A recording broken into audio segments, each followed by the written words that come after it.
By the Great Northern Lebanese Coast Guard here video and at clearly.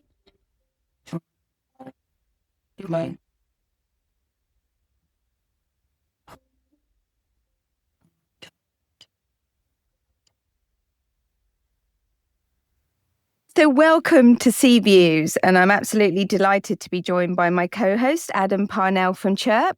Hello. And today we have Captain Aseem Hashmi, who is currently the captain of Cunard's flag vessel, the Queen Mary 2. So welcome, Aseem. Thank you very much, Julia and Adam, and for having me on your podcast and for the invaluable support Chirp, of course, provides to our maritime fraternity. Well, we're delighted to have you. And obviously, we're really interested in your perspective on safety, welfare, and leadership on the Queen Mary 2 as captain. I wondered whether you could just give us a little introduction to this rather exciting and interesting job that you have and how you came to be doing this. Well, initially, I wanted to join the aviation industry as a trainee pilot, and that was curtailed in the early 90s with the cutbacks in the aviation industry. And thinking hard what to do, that's when I decided to change careers, literally from air to sea, and joined the Cunard line. And I think Cunard was the only company out of 18 who gave me an offer, because in those days, even 2021 was too old to start a career at sea. Thankfully, we've changed now. And I did a cadetship with Cunard, and I've been there for almost 30 years now. You've not done too badly, have you, Aseem? No, Cunard's changed, and the shipping industry has changed as well. I joined in the mid-90s, pre-ISM. So I've seen how it was pre-ISM and how the industry has evolved after ISM. We've had our hurdles in the industry, of course, but we're in a much different and better place, I think, today than we were when I first came to sea. Let's start with an easy one. So what do you love about your job?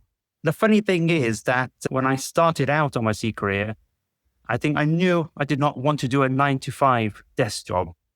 And now after all these years as master, I probably spend, I think, 70 to 80% of my routine time behind the desk. So I've ended up doing an office job anyway. And of course, admin, I think, is a vital and necessary part of any business. And the way I see my role is to have my finger on the pulse, but not necessarily in the pie. But what do I love about my job? Is first and foremost, I think, the people side, both my ship's complement of almost 1,300, but also our passengers, which is our raison d'etre. Our crew come, of course, from over 60 nationalities and passengers, I think circa 35 nations or so. So I would say that you really do meet and learn from so many interesting people you would not normally meet on terra firma. And secondly, and probably the initial reason I came to sea, is to literally see the world. Now, it may sound like a cliche, but I think every day is so different. Even the sea days mid-Atlantic differ day to day. The view from the office window, from docking in the shadow of the Statue of Liberty in New York, one day to navigating through dense fog in the North Atlantic, to the serenity of warmer places like the Caribbean. And just like any job, I do have my challenging days as well. But that is also what makes, I think, the job so rewarding in its own right. Wow, you do have an office with a view, don't you? Do you sometimes get to go ashore, or are you usually too busy? I do try and go ashore when I can. Of course, sometimes rest is more important, and the pillow seems more appealing than the beach. And, I've been fortunate coming up through the ranks. I've seen most places we visited, over 700 ports of call. And I do like to still go out. Norway is my favorite, going through the mountains and fjords. Some of the places I do like to go to is out the way places. I'm fortunate enough to have visited both the Arctic and Antarctica. Places you not normally go to on a package holiday, shall we say. No. And these places look very different in their natural beauty coming from sea towards the ice fields in Antarctica or the Arctic, and seeing wildlife there. And so I've been very fortunate in that respect. I bet you've seen the Northern Lights a few times. We were all ever so excited about them coming and being able to see them in England. But how many times have you seen them? Do you know, I have never seen the Northern Lights. And I know the UK had it not too long ago. And I also read a piece in the local press that 2 students in Norwich thought they'd seen the Northern Lights. But it was the glow from the Premier Inn Hotel, the purple glow. into the sky. So I've seen the Premier Inn in my local city here, the globes in the sky, but I haven't seen the Northern Lights yet. But my ship will be going up to Norway in November this year. And if I'm on, I hope to see it then if I can. Well, you should always have something on your bucket list. Yes, Absolutely. it's something left. Yeah. That sounds amazing. Right. Well, I've got some figures here because Julia, who does far more research than I, looked at the Cruise Line International Association, CLIA, and found out that although ship capacity and ship numbers have increased quite substantially, actually, over the last sort of decade or two, actually, over that same period, the number of incidents the safety incidents has actually dropped. So clearly the industry is doing something right. And I'd love you to unpack perhaps just a few of those things to tell us what you think the lessons perhaps others might learn from the cruise industry. Well, I think that first and foremost across the industry, cruise industry that is, there has been a concerted effort to invest heavily in cruise safety training over the past 2 decades or so, which I have witnessed in my own 3 decades at sea. And quite simply, I think the industry understands clearly that it makes simply business sense to invest in safety. At the top end, this includes, of course, our state-of-the-art simulator training and assessment centers, where maritime officers are continuously put through their paces and kept appraised of all the latest technological and regulatory changes. And I think gone are the days when once you left nautical college, you only occasionally returned for mandatory STCW courses, perhaps. And we're now seeing, I think, the tangible fruits of that investment in continuous improvement training with the figures you just highlighted.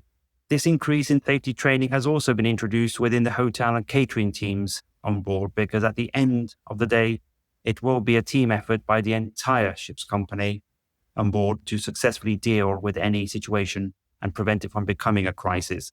Another important reason for operational incidents trending down, as you highlighted, is because there is much more collaboration and cooperation between the different cruise line companies, as you just mentioned, CLIA, the Cruise Line International Association, particularly when it comes to lessons learned.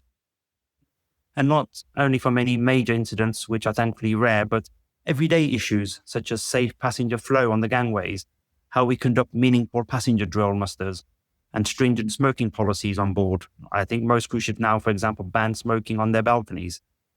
And I think companies appreciate that when it comes to safety, it will affect us all, whichever company was initially involved. And we're literally in the same boat, if you forgive the pun. And I think increasing our collaboration and sharing of lessons learned within the wider shipping industry or merchant navy, which Chirp Maritime is one of the established forums, of course, to take this forward. So it is about sharing and collaborating on lessons learned to move forward. That's a really good insight there, Aseem. Thanks for that. And I love the fact that you talked about collaboration across the cruise industry. Of course, that's not always the case in other sectors that we see, and certainly something that we do bang the drum about and try to encourage. But I wonder if perhaps the cruise industry could almost act as an exemplar to other industry sectors. I think it's really interesting what you say about the training and the drills. When I was with Maritime and Coast Guard Agency for many years, I have been on board cruise vessels, for example, when they are doing training or drills. I've also seen the sheer amount of work that goes into some of those evacuation drills. I think cruise industry were probably really early on when, if you like, terrorism sort of reared its head in the world in the 2000s, were really quick to start introducing that into their training. And that's still probably another thing that you're still doing on a regular basis, isn't it? That security preparation. Yep. In fact, during my time at sea, I have fortunately never come across any violent crime as such on board, which actually is extremely rare and almost unheard of in the cruise industry if you consider the millions of cruise passengers carried every year by the various companies. But from the outset, I think people are on holiday and want to enjoy themselves whilst on vacation.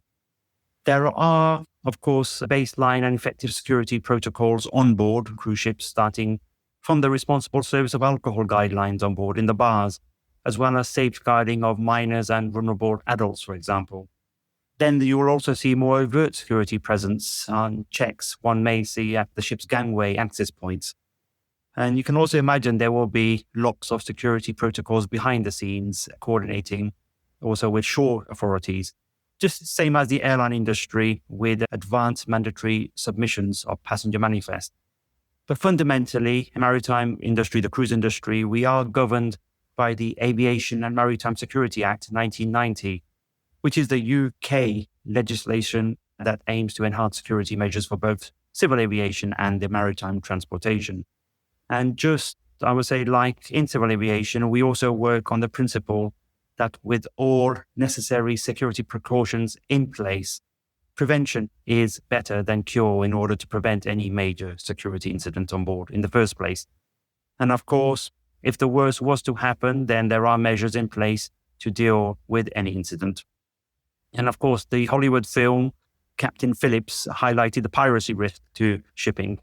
And we, of course, transit on the world cruises that area quite often.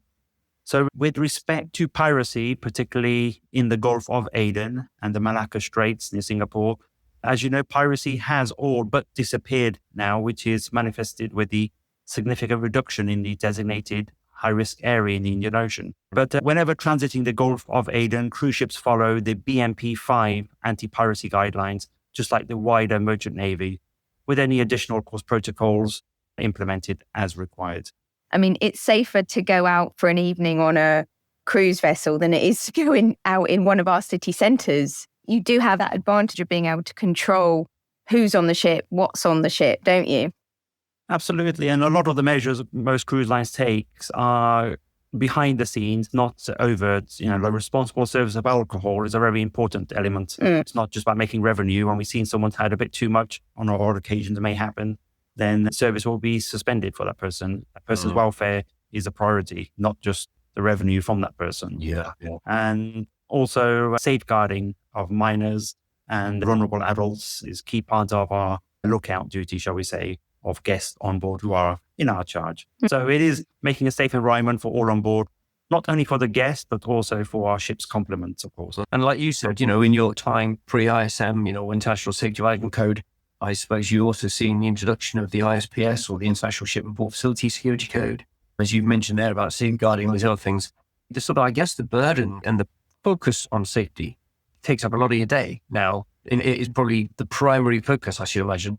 It does remain the primary focus, but it's not something that I would or we would dwell upon 24/7. It's something we're prepared for and would react accordingly, but it has to be a proactive approach, not a reactive approach at all times. Always looking out ahead before an incident occurs is sort of key to keeping the ship environment safe. We look at a lot of different types of vessels with the podcasts that we've done on Sea Views. And obviously cruise vessels have got so many passengers on board. And obviously that means you've got your trained crew that you might have on cargo ships. That's relatively straightforward. But then you have all these untrained members of the public. That gives its own challenges, doesn't it? Yep, I think the cruise industry in recent years has collectively been reviewing how passenger drills are conducted, for example. And not only to achieve the minimum SOLAS requirements of passengers attending an emergency drill within 24 hours of departure, but at the same time, with ever increasing number of passengers on board, to make it safe and respect to passenger movements, make it fit for purpose in a modern sense. And that's why you may have recently experienced passengers on a cruise being required to attend and to electronically scan and check off at the muster station very shortly after boarding the ship, and to familiarize themselves with the evacuation route, and as well as personally being shown their life jackets and other safety features by the cabin steward before departure, which did not happen before. So this is one clear example of the different cruise lines collaborating with respect to safety on board, and they've shared that practice now across the cruise industry, which most cruise lines have now adopted, to take that personal approach to safety familiarization for the passengers. And I think whilst, yes, there are so many more people to manage on board in an emergency compared to a cargo ship, not only thousands of passengers on some of the new larger cruise ships, but also, let's not forget, the 1,000+ crew in many cases.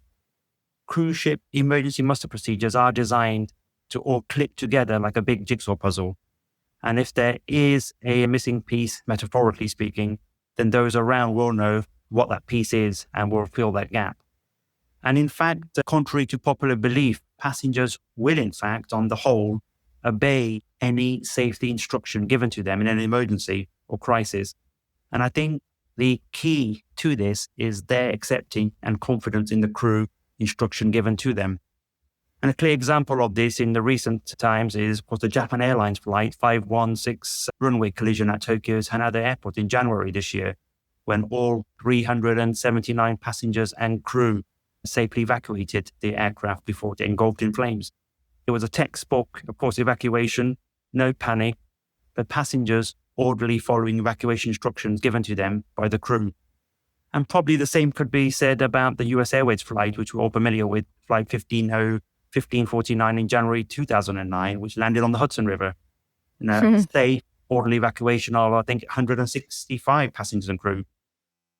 And yes, I do agree that whilst the numbers involved in those two aviation incidents is far less than what modern cruise liners carry, I think the fundamental prerequisite is quintessentially the same for both: thorough training of the crew in crowd and crisis management, particularly those involved in passenger evacuation, which on cruise liners is generally the hotel teams. And of course, later this year in September, you'll know we will mark the poignant 30th anniversary of the sinking of the ferry Estonia in 1994 in the Baltic Sea, with a loss of over 850 passengers and crew out of 990 souls known to have been on board. I mean, that's a phenomenal 86% fatality rate, one of the worst maritime losses in the 20th century. But many lessons were inevitably learnt from the Estonia disaster, and the spotlight was put on safe passenger evacuations in an emergency, and which in turn gave birth, as you know, to the STCW Crisis Management and Human Behavior Training requirement as we know it today. Cruise lines do pay, in fact, a lot of attention in training their crews continuously, and it is continuously, in crowd and crisis management. So if the need ever arises, I think the crew will act with confidence and professionalism in taking care of the passengers in our charge. I mean, there is this really unique role of you being captain on a passenger ship. I believe on cargo ships, some captains don't even meet all the crew. Isn't that true, Adam? Whereas on a cruise ship, everybody wants to meet you, don't they? How do you manage that if everybody wants to see you and talk to you? And I think meeting and conversing with our passengers around the ship, and in fact with our crew as well, I think, as one of the most important characteristics of effective leadership and safety management on board. Being approachable and accessible, I think, is the key when you've got so many people on board a ship now, 4,000 on my ship. And the master's physical presence, I think, around the ship does exude, I believe, an element of reassurance to those around, and that all is well. If the captain's around the ship and not stuck on the bridge, then it must be okay. Things are going well. And many human factor studies have shown, as you know, that the same people, or passengers in our case, need that sensory human interaction, not only that elusive voice they may hear on the PA. And COVID-19, of course, proved to us all that we are social animals. We can't live a solitary existence. And you may have noticed also, if you've flown recently, that on many airlines nowadays, KLM included, Emirates, they actually encourage their captains to greet or de-greet their passengers at the entrance door. And that's to give that physical contact and reassurance of a real person behind the voice on the PA. And it's almost akin to a psychological comfort necessity. And as part of my background work on human factors, I quite often speak with people who have experienced real-life emergencies, whether at sea, in the air, or indeed on land. And chatting a few years ago, I remember with a Dutch couple who abandoned the cruise liner Star Laro in the Indian Ocean after a major fire broke out in November 94, which you may remember. And they mentioned that the one thing passengers on deck that day really needed whilst waiting with their life jackets on before abandoning ship was the presence of a senior officer to give reassurance, as people then started to second guess what was going on, and it became counterproductive for a while. And the Star Laro incident, of course, was only 2 months after the Estonia tragedy in 1994. And both these incidents gave impetus to the introduction of the STCW Crisis Management and Human Behavior Training, which I mentioned earlier, and in which physical presence of senior leadership is advocated in any crisis. And that's something that I And we in the cruise industry do try to follow. We do need that reassurance sometimes, don't we? Especially in times of stress. Yeah, absolutely. And it's even that, is it called reassurance, that who is in charge and who's making the decisions, and the senior team gives reassurance. Yeah, and actually you've touched on a really good point there, because we see in a lot of the instances we receive from all sectors, communication is right up there as one of the key human factors. It's not the only one, but it's a key human factor. And as you say, there's a lot of physical communication in terms of words and language, but there's that non-verbal communication of competence and Absolutely exuding that calmness of that air. And that, of course, because that taps into the psychological and physiological aspects of human factors in terms of generating a sense of safety and building the common mental model and getting people to do what it is you want them to do when you want them to do it, and then for them to implicitly understand why. You're right. I think presence is hugely important. And I think we all need it. A child may need a teddy bear as a comfort thing to hold on to at night when they're sleeping. But as adults, we still need it maybe in different ways, and as you said, it doesn't need to be a direct interaction with the senior officer or the captain on board, but physical presence, even in passing. And I won't embarrass you by asking whether or not you have a teddy bear you hold on to at night. But talking about nighttime concerns, I mean, what, if anything, keeps you awake at night in terms of safety? Good question. I would say that I'm a light sleeper, even though my wife may disagree. But to be honest, not much, if anything at all, keeps me awake at night. And I think if I am staying awake, then something is not quite right, and I should probably not be in bed and be elsewhere on the bridge, for example. And I think with a competent team at the helm and on duty around the ship, whilst I'm resting, there are certain stipulations, of course, when I do have to be called. And of course, they can call me anytime they feel they need to call me, which reassures me that I am only a phone call away if ever needed whilst resting. You sleep well then, Captain Aseem, yes. I sleep well, and I've counted it 8 steps away from the bridge. And that's the best thing about the job, the commute to work. But even if, the bridge may call me just to tell me about a change in weather or something like that, it's just a comforting thing to know they'll call me and I know about it. I don't need to be on the bridge or take any action, but just in the know where I need to be in the know. If the weather, for example, next morning arriving into port looks inclement, I think the important thing is that the captain is aware, first of all, what the ship's safe wind limit is in this case, and quite importantly, honestly appreciates his or her own competency limits.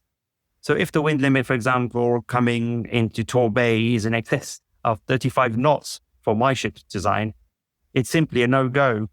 And the companies, cruise lines particularly, have now set red lines, same as the airlines, and that takes a lot of stress away from your decision-making in respect, do I need to go into port or not? So you don't lose sleep in that respect. There's a go or no go. So I do get a good night's sleep every night. Excellent. Excellent. Well, you look well rested. Not that our listeners can see you, but you do look like you sleep well. So I'm glad. We're talking about the crew, how much trust you have in them, which is great, and your officers as well. But talking about crew mental health and well-being, that's quite a topical issue in the world of seafaring at the moment. People are away from home working for a number of months at a time. How big an issue or how much work goes into that in managing crew welfare and mental health on board? Well, I remember when I first went to sea, I was terribly homesick and yes, seasick too. Oh dear. Now, whether on a cargo ship, I think with a complement of 20 crew or even less, or on a large cruise liner with a crew complement of 1,000 plus, I think both environments can be a very lonely place for a newcomer or indeed a seasoned seafarer. I mean, nowadays, we quite rightly talk about this topic more openly, particularly after COVID, which has left a legacy, as you know, of depression and anxiety in many parts of society to varying degrees. And as mentioned earlier, we are social animals. And at the end of the day, I think we need interaction, including, quite importantly nowadays, digital communication with loved ones at home. And it should no longer be a taboo subject to talk about, particularly in a male-dominated, sometimes, if we're honest, ego-driven industry. And on many cruise liners, we have now an appreciable turnover of new crew evolving. And in fact, the captain and the onboard HR or welfare officer who we have personally welcome new crew on board in the first week or so. And mental welfare is one of the key topics we now discuss. And more importantly, how crew should seek help on board and how we should keep an eye on each other's welfare as well as shipmates. And new crew are quite often also buddied up with a seasoned crew member, which had been a great source of support. And that idea came from primary schools. In fact, when you had a new kid who joined the school, teachers quite often buddy them up with another student. It's a simple practice, but it goes a long way in helping someone new settle in. And during the COVID pandemic, when no crew shore leave was permitted for months on end, many of the officers on board, we received special mental health training from a third-party company and how we could support ourselves and our fellow crew on board, which I think, to be honest, should be introduced as routine in the wider merchant navy. And apart from the obvious personal welfare benefits, I think a more engaged, healthy crew will also be more productive. So I think it is important that shipping companies do invest in seafarers' mental health and welfare from the outset. It does pay dividends. That's very true. And just harking back to COVID there, I was on the other side of the fence, if you like, running a harbour that had cruise vessels in at anchor. And I remember at the time, there would be lots of conversations nationally and internationally about the ability for seafarers and the crew to get off, even to access medical facilities or dental appointments or something. So I know it's quite a difficult time. So mental health, as you say, very important. And of course, a number of seafarers, I think, hung up the boots, if that's not making metaphors. And we've seen quite an influx of new, relatively junior seafarers, I think, as the COVID restrictions are lifted. And I imagine that's added a different stress. So your buddy system sounds like the ideal solution to that. Generally, we've lost some of the seasonal seafarers and we've had an influx of relatively new ones. So I think that's a great idea. Many cruise lines now also put their senior officers through psychological interviews. I wouldn't say profiling, but just encourage people to talk more about their personal feelings. In life, sometimes you go through bereavement or relationship issues, etc. Instead of bottling it up, to speak about it and get it out, to see what's on your mind. It does pay dividends to be more open and honest about it. And I think we have or are breaking the taboo of keeping silence, because we need to keep an eye, not only for ourselves, but each other on board in a closed environment. Yeah, I think that's so positive that it's now able to be talked about so much more openly than it ever was. And that's kind of one of the bright sides, possibly, if there is a bright side coming out of COVID, is that it has really brought it to the fore and it is more openly talked about now. It's like you said, the ship has windage limits, actually, and it's knowing the limits of your vessel. It's the same, I think, self-awareness and understanding your own limits is equally important. So absolutely, yeah. So, Aseem, we know that the new ship, Queen Anne, has come into service now, and it looks to be a very nice ship in the same style and design as your vessel. Have you got your eye on that one, or are you very happy with Queen Mary too? Julia, people quite often ask me, what is my favorite ship? And I always answer, it's whichever ship I am on. Yep. Which honestly is the truth. And in fact, we do rotate between ships every few years, which I think is a very good practice and keeps, I think, one refresh with new challenges. And we're excited, of course, with the new Queen Anne joining our fleet with its naming ceremony shortly in Liverpool, which I am privileged to attend next week in Liverpool on the waterfront. Oh, exciting. Yes, that will be a lovely event.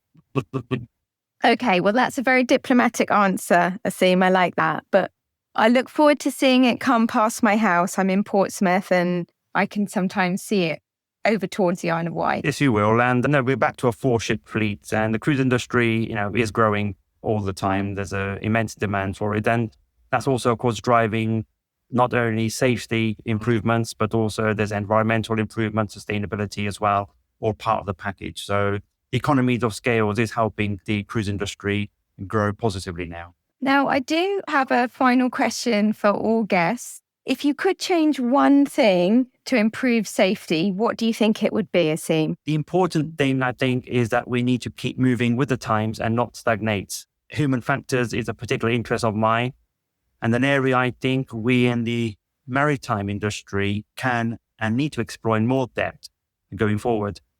Over the past decade or so, I have personally been attempting to drive change in how we conduct our statutory crew drills on board and to make them genuinely a beneficial learning tool rather than a tick box weekly SOLAS exercise.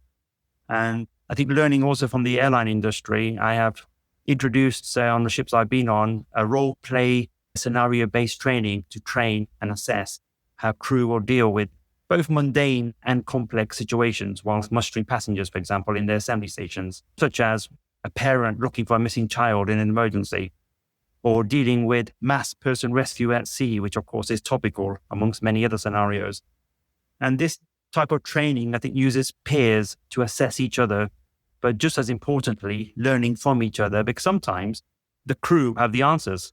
So in answer to your question, I think we in the maritime industry should continuously review the way we conduct safety training on board to keep up to date and keep our crew positively engaged where safety is embedded in our culture. And sometimes our crew should have the ideas, not necessarily always industry leaders. Yeah, that's great. And you're allowing them to actually contribute to the process. As you said, it's going over and above with a bit of innovation in that process. And you get more out of it, they get more out of it, rather than just the statutory tick box exercise. Exactly. You know, we all know, for example, Tuesday morning, 10 o'clock is crew drill again, and it's like robots. But put it out of kilter by doing it half an hour earlier or a different day. And that's when the real crew preparedness shows, to keep crew on their toes. And, you know, we vary drills now quite significantly and keep the crew engaged. And they like it as well, and they're more engaged. That's great. That's really interesting. Adam, do you have anything else to ask? I've asked all my questions I wanted to. I could ask questions for hours, but actually, you know, I found this an absolutely fascinating discussion today. So thank you. I think that's been amazing. And clearly your passion, not just for maritime safety, but also your knowledge of the aviation. And I think that younger you that wants to be an airline pilot, I think is still in there somewhere and listening to some of your answers. So I've thoroughly enjoyed today. So thank you. And thank you. And I think one important thing is that cruise lines are collaborating with each other, which we hope the wider shipping industry will as well. But I'm very fortunate that I still have links with some major airlines. And it's amazing that we've always looked up to airlines, but in many respects, with my interaction with the airlines, they're looking to the maritime industry for guidance as well nowadays, with, for example, a multinational crew operations and things like that, and mass passenger evacuations and crowd control issues. So I think it's something that we can learn from each other within our own maritime industry, but also cross-industry with the aviation and other industries possibly later as well. It's really interesting that you brought that into your job as well. You know, you brought that experience of how safety is managed in airline world, and you've brought it and you've actually kind of cross-fertilized it, haven't you, with what you're doing on board. So there is a little bit of a strong benefit there for mixing up what do you do in another industry. It really could be applicable across different industries. And what I found is, you know, other industries, they are quite open and honest when it comes to safety, because there's no winners or losers here. You know, if we don't share the information, we all got to be in it together. Safety is everyone's concern, I think, and that's the way we have to collaborate and move forward. Well, thank you. I have really enjoyed speaking with you, Aseem, on Sea Views today. I'm going to ring the bell and we're going to leave the bridge very carefully and go ashore. And thank you very much for your time today, Aseem. Thank you, Julia. Thank you, Adam. And I look forward to welcoming you on board a cruise very soon.